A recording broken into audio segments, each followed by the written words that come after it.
Assalamualaikum warahmatullahi wabarakatuh. Perkenalkan, nama saya Naila Azmi Afifa dengan NIM 1251360248. Sekarang saya akan mempresentasikan sejarah sains dalam Islam. Yang pertama ada tradisi keilmuan pra-Islam. Sebelum datangnya Islam, dunia Arab itu berada pada masa yang disebut era jahiliyah, yang secara harfiah itu artinya berarti masa kebodohan. Nah, disebut masa kebodohan karena pada masa itu tuh banyak terjadi penyimpangan dalam kepercayaan, terutama penyembahan terhadap berhala dan selain Allah. Namun istilah jahiliyah ini bukan berarti mereka sama sekali nggak punya nilai positif. Justru pada saat itu tuh masyarakat Arab memiliki nilai-nilai luhur seperti kejujuran, kedermawanan, kesabaran, dan keberanian. Nah, nilai-nilai ini tuh menjadi dasar yang kemudian dimanfaatkan dan diperkuat oleh Islam untuk membangun masyarakat yang berilmu. Dan juga kehadiran Islam ini tuh membawa revolusi besar dalam cara pandang terhadap ilmu pengetahuan. Nah, hal ini tuh dimulai ketika Rasulullah SAW itu menerima wahyu pertama di Gua Hiro, yaitu Iqra, atau artinya tuh bacalah. Nah, kata Iqra ini tidak sekadar berarti membaca teks tertulis, tapi juga berarti menelaah, mendalami, meneliti, dan memahami tanda-tanda kebesaran Allah di alam semesta. Dari sinilah semangat ilmiah dalam Islam mulai tumbuh. Karena Islam itu mengajarkan bahwa mencari ilmu adalah bagian dari ibadah. Yang kedua, ada tradisi ilmiah Islam di era keemasan. Nah, ini memasuki abad ke-8 hingga abad ke-16, dunia Islam itu mengalami masa yang disebut zaman keemasan Islam atau The Islamic Golden Age. Pada masa inilah peradaban Islam menjadi pusat ilmu pengetahuan dunia. Nah, ini nih, ada beberapa hal penting yang menandai berkembangnya sains di era ini. Yang pertama itu ada kelahiran institusi pengembangan ilmu pengetahuan. Dan salah satunya yang paling terkenal adalah Bait al-Hikmah atau House of Wisdom di Baghdad. Awalnya itu Bait al-Hikmah atau biasa disebut Baitul Hikmah. Ini tuh cuman perpustakaan sederhana yang berada pada masa kekhalifahan Harun al-Rashid. Tapi kemudian dikembangkan menjadi lembaga besar oleh Khalifah Al-Ma'mun. Baitul Hikmah nggak hanya berfungsi sebagai perpustakaan, tapi juga memiliki biro penerjemahan, ruang belajar, diskusi, asrama bagi ilmuwan, serta observatorium untuk penelitian astronomi gitu. Jadi lengkap gitu di Baitul Hikmah tuh, gak cuma perpus aja, tapi bisa ya macam-macam lah. Penelitian tuh bisa dilakukan di Baitul Hikmah gitu. Nah, disinilah para ilmuwan dari berbagai latar belakang kayak Muslim, Kristen, Yahudi, dan Persia, ini tuh mereka bekerja sama dalam mencari kebenaran dan mengembangkan ilmu gitu. Nah, yang kedua, ada aktivitas tradisi ilmiah. Ada 4 kegiatan utama yang dilakukan di Baitul Hikmah dan lembaga-lembaga sejenis. Yang pertama itu ada gerakan penerjemahan atau Harokat al-Tarjamah, yaitu penerjemahan karya-karya ilmuwan Yunani, Persia, dan India ke bahasa Arab. Nah, kan kenapa diterjemahin? Karena ya biar masyarakat Arab tuh bisa membaca juga gitu. Dan kalau misalnya kepake bahasa Yunani, bahasa Persia, yang bisa baca kan cuman orang Yunani dan Persia doang kan. Tapi kalau misalnya diterjemahkan, itu kan sebenarnya diterjemahinnya kan dua ya, nggak cuma Arab doang. Jadi kayak diterjemahin ke Latin juga, diterjemahkan ke Arab juga. Nah, yang diterjemahkan ke Latin itu tuh didistribusikan untuk orang-orang Eropa gitu. Nah, yang Arab untuk masyarakat Arab, seperti itu. Nah, yang kedua ada penelitian dan pengembangan ilmu pengetahuan. Jadi para ilmuwan tuh nggak cuma nerjemahin, tapi mereka juga memperbaiki dan mereka tuh kayak memperluas, mengembangkan teori-teori yang udah ada sebelumnya gitu. Nah, yang ketiga ada diskusi dan debat ilmiah. Jadi para ilmuwan tuh sering mengadakan diskusi dan debat ilmiah. Ini tuh diadakan secara rutin buat menguji ide-ide baru gitu. Nah, yang keempat itu ada penulisan dan penyebarluasan karya ilmiah. Hasil dari penelitian ini tuh ditulis dan disebarkan ke seluruh dunia Islam. Dan selanjutnya ada bidang-bidang ilmiah yang berkembang. Beberapa bidang ilmiah yang berkembang pesat antara lain tuh ada matematika. Nah, dengan kemunculan konsep aljabar ini, matematika tuh ya berkembang pesat di Arab pada saat itu. Karena ya kemunculan konsep aljabar dan angka Arab. Seperti itu. Terus ada astronomi atau ilmu falak. Ini tuh digunakan buat menentukan arah kiblat dan waktu sholat. Terus filsafat, ada juga nih filsafat. Ini tuh menghubungkan antara wahyu dan akal. Jadi walaupun kita beragama, ya kan, akal tuh tetap harus dipakai. Kayak kan di Islam tuh kan banyak tafsiran ayat gitu kan. Jadi kita nggak bisa langsung menerjemahkan ayat itu tuh begitu saja. Jadi kayak harus ditafsirin, harus dipikirin lagi maksudnya tuh apa gitu. Jadi filsafat ini berguna banget buat mengembangkan akal juga ya. Jadi nggak cuman agama doang yang dikembangin. Jadi kayak gitu. Terus yang terakhirnya ada kedokteran. Ini tuh memadukan pengetahuan Yunani dan pengalaman empiris para tabib Muslim. Nah, ini kan awalnya kan seperti tadi dibilang, mereka tuh mengembangkan lagi teori-teori yang udah ada sebelumnya kan. Nah, itu di kedokteran juga kayak gitu. Dia memadukan pengetahuan Yunani dengan pengalaman empiris mereka. Gimana sih kalau misalnya mata tuh bisa ngeliat tuh kenapa sih? Terus kita tuh bisa merasa sakit kenapa sih? Kayak gitu. Habis itu dan era ini tuh nunjukin bahwa Islam tuh sangat menghargai ilmu dalam segala bentuknya, baik ilmu agama maupun ilmu dunia. Yang ketiga ada tokoh-tokoh Muslim dan kontribusinya dalam sains. Nah, sekarang kita masuk ke bagian yang paling menarik nih, yaitu para tokoh-tokoh ilmuwan Muslim. Mereka ini berperan besar dalam kemajuan sains dunia. Yang pertama ini ada Al-Khwarizmi. Dia ini terkenal banget. Dia ini dikenal sebagai Bapak Aljabar kan, seperti yang sudah diketahui banyak orang. Nah, kata Aljabar sendiri ini berasal dari judul bukunya, Alkitab Al-Mutaqasyar fi Hisab Al-Jabr wal Muqabalah. Al-Khwarizmi juga memperkenalkan angka 0 dan sistem desimal serta mengembangkan konsep algoritma yang menjadi dasar komputer modern saat ini.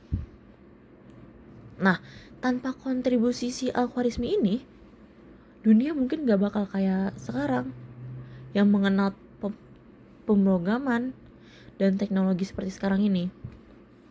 Karena ya dia yang mengembangkan konsep algoritma tersebut. Yang kedua ada Ibnu Sina atau bisa disebut juga dengan Avicenna. Beliau ini adalah dokter filsuf dan ilmuwan yang serba bisa pokoknya. Karyanya yang paling dikenal itu Al-Qanun fi Al-Tibb atau The Canon of Medicine. Yang ini menjadi rujukan utama di universitas Eropa hingga abad ke-17. Nah, Ibnu Sina ini juga ngajarin pentingnya observasi klinis, diagnosis yang akurat, dan pengobatan berbasis bukti. Nah, jauh sebelum ini tuh jauh sebelum metode ilmiah modern dikenal. Yang ketiga ada Al-Kindi. Nah, Al-Kindi ini dikenal sebagai filsuf Arab pertama yang berusaha menyelaraskan antara filsafat Yunani dan ajaran Islam.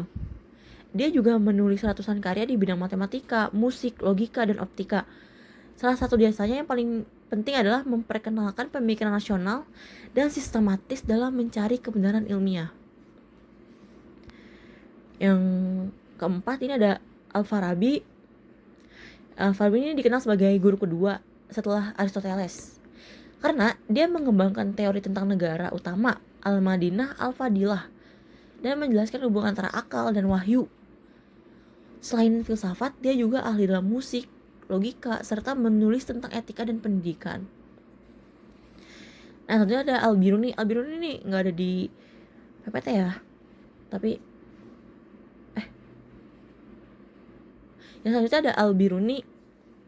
Al-Biruni dikenal sebagai ilmuwan sejati yang menguasai astronomi, fisika, matematika, geografi, dan sejarah. Dia yang menghitung radius bumi dengan tingkat akurasi yang keren banget pokoknya, yang menakjubkan buat masa itu. Dan dia juga menulis tentang rotasi bumi dan perbedaan waktu antar wilayah. Selanjutnya ada Ibnu Khaldun. Ibnu Khaldun ini dikenal sebagai pelopor sosiologi dan historiografi modern. Karyanya Muqaddimah menjelaskan tentang dinamika sosial, ekonomi, dan politik yang memengaruhi kebangkitan dan keruntuhan suatu peradaban. Dia melihat sejarah bukan hanya sebagai catatan masa lalu, tapi juga sebagai ilmu yang bisa dipelajari secara ilmiah. Oke, jadi kayak kalau menurut saya ini tuh kayak misalnya kan sejarah tuh bukan catatan sebagai masa lalu, itu tuh dan bisa dilihat dan bisa dipelajari secara ilmiah tuh kayak misalnya kita bisa mengulik gitu, kok bisa ya Nabi Isa itu Nabi Ibrahim itu Nabi Isa orang Nabi Ibrahim, Nabi yang tanpa ayah, Nabi Isa. Kita bisa mengulik tentang Nabi Isa itu gimana dia bisa ada, bisa lahir tanpa ayah gitu. Nah, itu bisa dijelasin secara ilmiah nggak gitu.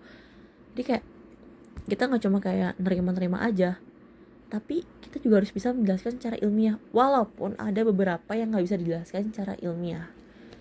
Tapi kita harus bisa, ya seenggaknya kita mencoba untuk mengilmiahkan itu. Jadi kayak mencoba mengembangkan otak kita untuk berpikir, ini kok gimana caranya dia ini lahir dari seorang perawan ya, dan tanpa laki-laki gitu, gimana caranya. Nah, itu dipelajari secara ilmiah gitu. Yang ketujuh ada Khalifah Al-Ma'mun. Nah, dia ini selain pemimpin politik itu Al-Ma'mun juga dikenal sebagai pelindung ilmu pengetahuan. Nah, dia tuh mendirikan Baitul Hikmah dan mendanai proyek penerjemahan besar-besaran sehingga pengetahuan di seluruh dunia bisa diakses oleh ilmuwan muslim. Nah ya, by the way, ini kalau misalnya ada yang bisa menerjemahkan buku itu, nanti bakal dapat emas seberat buku yang dia terjemahkan gitu. Nah, yang keempat ada kemunduran sains dalam Islam. Nah, setelah masa keemasan itu, dunia Islam itu mengalami kemunduran ilmu pengetahuan. Salah satu penyebab utamanya adalah invasi di bangsa Mongol. Invasi dari bangsa Mongol pada tahun 1258 Masehi yang menghancurkan kota Baghdad. Nah, ini kota Baghdad ini tuh pusat peradaban Islam, ya kan, karena ada Baitul Hikmah di situ. Jadi lagi jaya banget gitulah kota Baghdad pada saat itu. Baitul Hikmah ini dibakar dan ribuan manuskrip berharga dibuang ke Sungai Tigris, hingga air sungai itu dikatakan berubah menjadi hitam karena tinta buku-buku yang larut. Selain itu juga ada faktor lain seperti konflik internal, penurunan dukungan terhadap ilmuwan, dan tertutupnya istihad juga berkontribusi pada melemahnya tradisi ilmiah Islam. Nah, seperti yang tadi dijelaskan kan, kalau misalnya ada yang berhasil menerjemahkan buku bakal dapat emas seberat buku tersebut. Nah, ini tuh banyak yang menerjemahkan bukan karena tulus gitu, bukan karena mereka mau pengen ilmu pengetahuan, tapi mereka cuma pengen imbalannya itu. Mereka pengen emasnya itu gitu. Dan juga karena Islam pada masa itu tuh jaya banget ya. Jadi dalamnya itu, di internalnya itu udah rapuh. Ya kan, di dalam orang-orangnya lah, kayak pengurus-pengurusnya itu kayak ilmuwan-ilmuwannya juga, mereka tuh udah kayak berkonflik terus kayak hingga main wanita juga. Terus mereka juga ada yang sampai jumawa, karena Islam tuh jaya banget, mereka jadi kayak berasa di atas gitu. Karena itu udah ya pokoknya internet tuh udah rapuh, yang mana pasti ujung-ujungnya bakal runtuh juga. Tanpa invasi bangsa Mongol pun bakal tetap runtuh juga ya, karena politik ya kan, karena politik juga. Terus yang tadi dibilang penurunan dukungan terhadap ilmuwan. Jadi apa ya, jadi itu kayak ilmuwan tuh kekurangan dukungan gitu loh ya kan. Terus mereka juga mau meneliti juga gimana, modalnya juga dari siapa gitu kan. Meneliti kan harus punya modal ya, dan mana itu tuh nggak sedikit gitu. Jadi ilmuwan tuh pada kayak males gitu meneliti lebih lanjut tuh, karena mereka terhalang oleh modal itu. Mereka nggak bisa mengembangkan suatu karya karena ya kekurangan modal. Seperti itu, kekurangan sponsor atau ya kekurangan donatur gitu lah, kekurangan dukungan mereka itu. Seperti itu. Jadi kayak ini tuh nggak cuma gara-gara bangsa Mongol juga, tapi emang karena si ilmunya sendiri juga, dan si politiknya ya kayak gitu. Oke, yang kelima nih, yaitu revitalisasi dan reaktualisasi sains Islam di masa modern. Nah, meskipun sempat mengalami kemunduran, semangat keilmuan Islam tuh tidak pernah benar-benar padam gitu. Pada masa modern ini muncul berbagai upaya untuk menghidupkan kembali tradisi sains Islam, yang disebut sebagai revitalisasi dan reaktualisasi sains Islam. Nah, ini ada langkah-langkah revitalisasi sains dan Islam. Itu yang pertama ada menguasai ilmu modern. Ini tuh biar umat Islam tuh gak tertinggal, dan perkembangan teknologi dan pengetahuannya tuh tetap maju gitu. Seperti yang kita tahu ya, tuh sekarang tuh umat Islam tuh banyak yang menolak adanya kemajuan dalam apapun, teknologi lah, ilmu lah. Nah, kalau misalnya kita melakukan kita mengikuti kemajuan ya, misalnya pakai handphone gitu kan, nanti dibilang apa? Bid'ah, karena zaman Nabi nggak ada handphone. Lah kita sebagai umat Islam tuh harus ngikut ini juga dong, ngikutin zaman juga dong. Kita nggak bisa berpatokan terus sama zaman Nabi. Kayak misalnya Nabi sehari-hari naik unta, sedangkan zaman sekarang naik motor. Masa zaman sekarang mau naik unta terus? Dan Nabi aja di Arab, kita aja di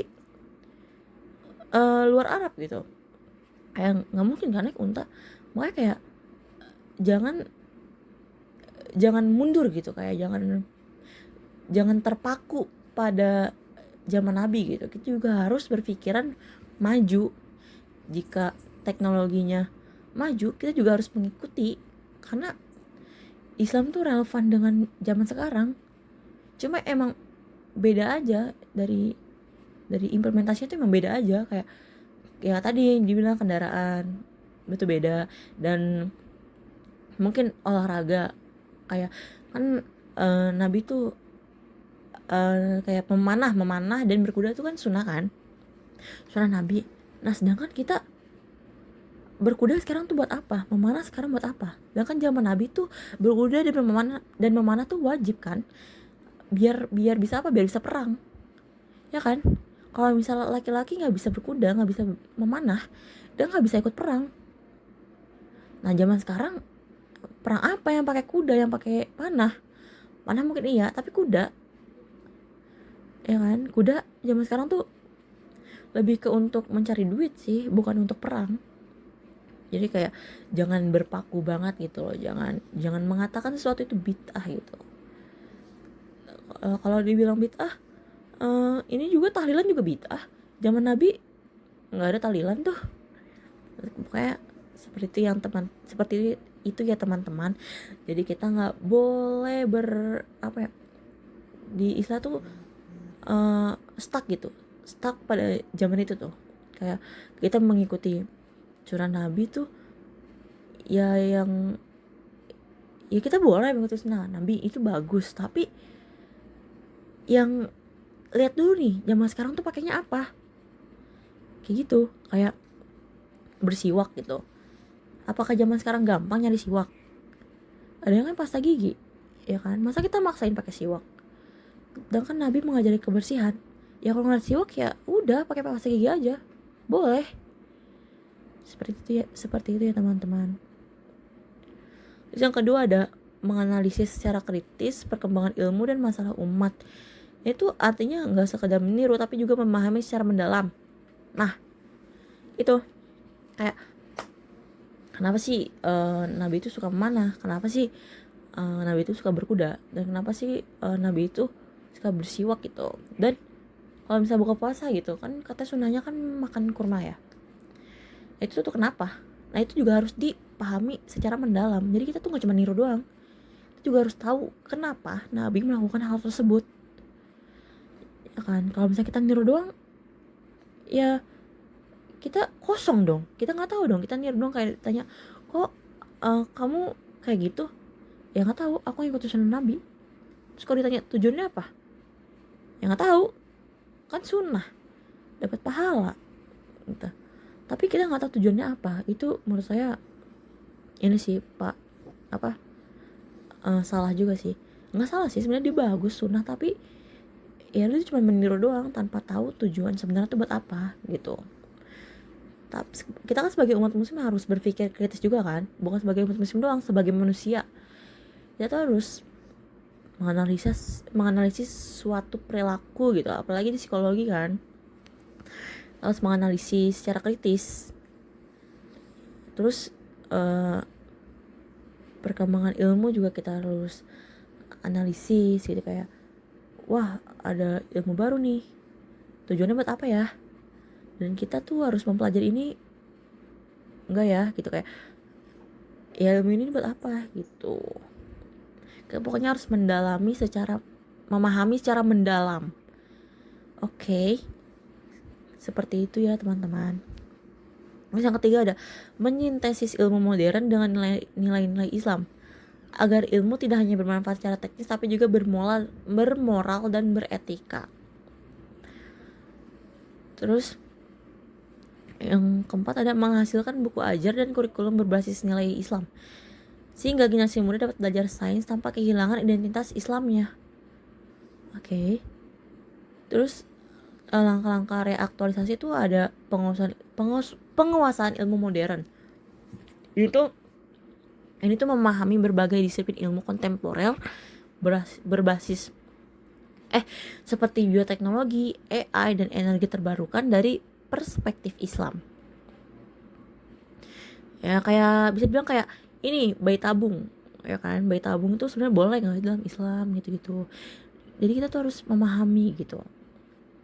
Terus donor sperma itu boleh nggak dalam Islam, seperti itu.